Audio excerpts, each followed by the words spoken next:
Hello and welcome to the shed. In today's video we're going to be looking at hand planing and specifically how I use my senses, my touch, my sight and my hearing to help improve my hand planing.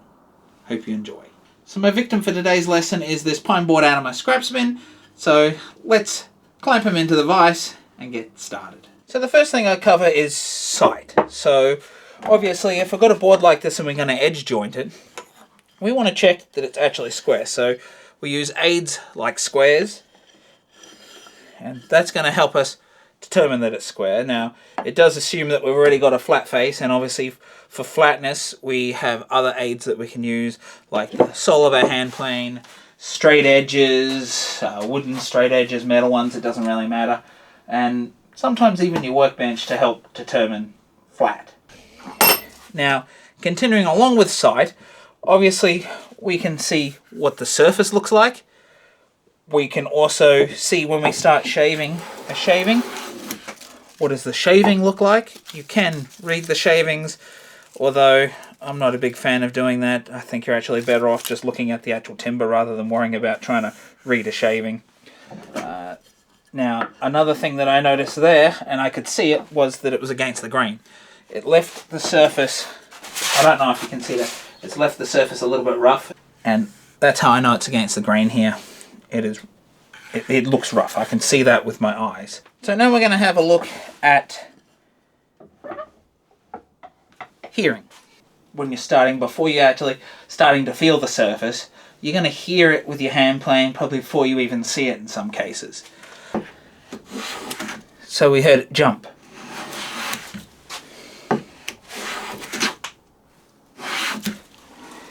Now, in that case, we do hear the sound. We hear the hand plane come through, no hand plane engagement, and then it engages again. So we know roughly, so if we come through here, it jumps here. So we know in that gap, it's lower. And then there's another little one here, lower.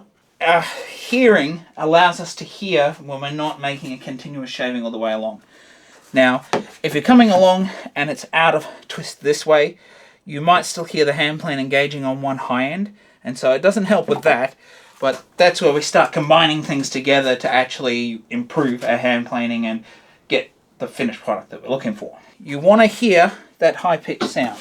So if we go back to this one that we were doing before,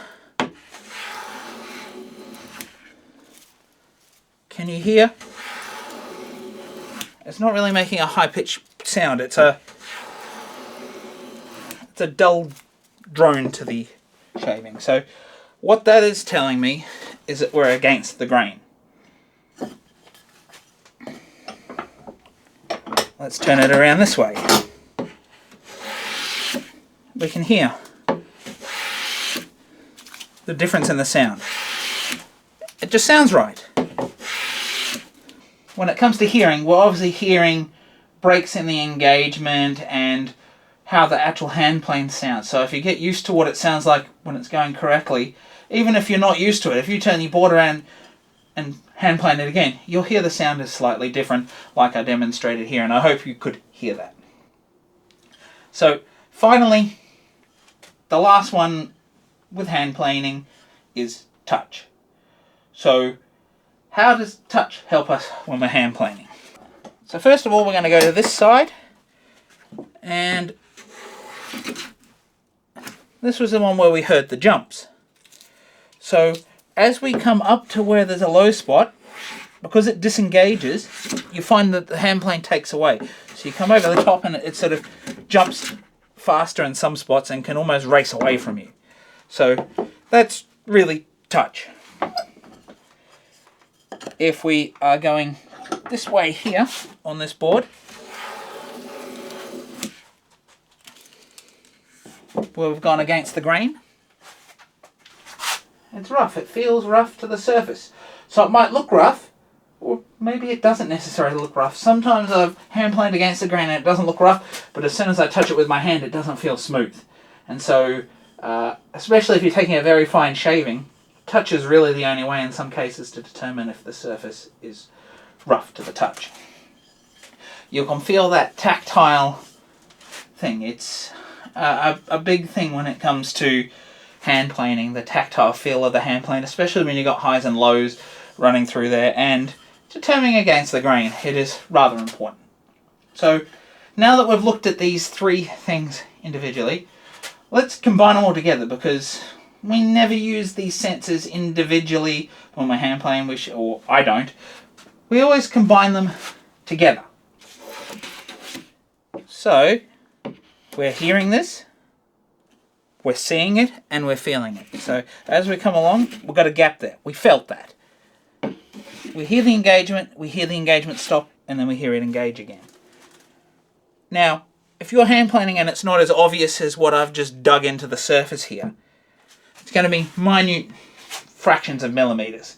Very tiny decimals of a millimeter quite often. And so you're going to feel it, and then you're going to look at it and go, I can't see it. But with a combination of all our sensors, we can see that. In this case where it's obvious, we'll be hand planing, da-da-da-da-da. Oh, I felt that. And then you might look at it and go, oh yeah, I can see that there's a gap that we missed. So combining them all together in that way obviously makes sense when you're hand planing, and putting them all together is going to improve your hand planing. If you're not really paying attention, you're just going da-da-da-da-da-da, well, you'll probably get there by using your sight only, but at least you've got a better understanding by combining your sensors. Let's go here against the grain as we did with the combination. So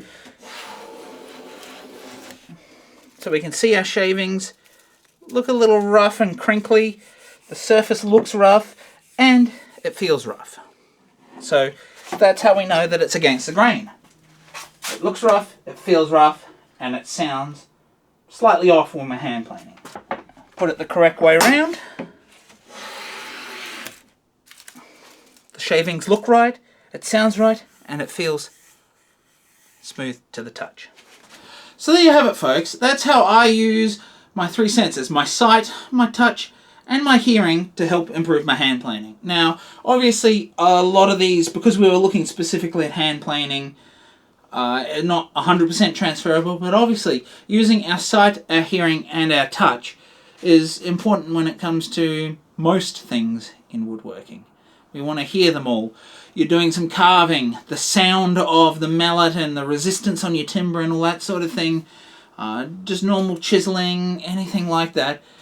Any of your hand plane tools, your scrapers, all this sort of thing. All of these sensors are involved and will help to improve your woodworking if you actually pay a little more attention to what your body information is coming in, other than just your sight. So if you like this video, please do like and subscribe down below. While you're down there, do sound off in the comments. Is there something that I missed here? Is there something specific that you think maybe should be included here? Or maybe related to some other woodworking task where your senses are rather important, and maybe you have a story of where your smell is another sense that comes in with woodworking. So do let us know down below. And if you'd like to see another great video such as the one you've seen here today, do check out the videos on screen now. Bye for now.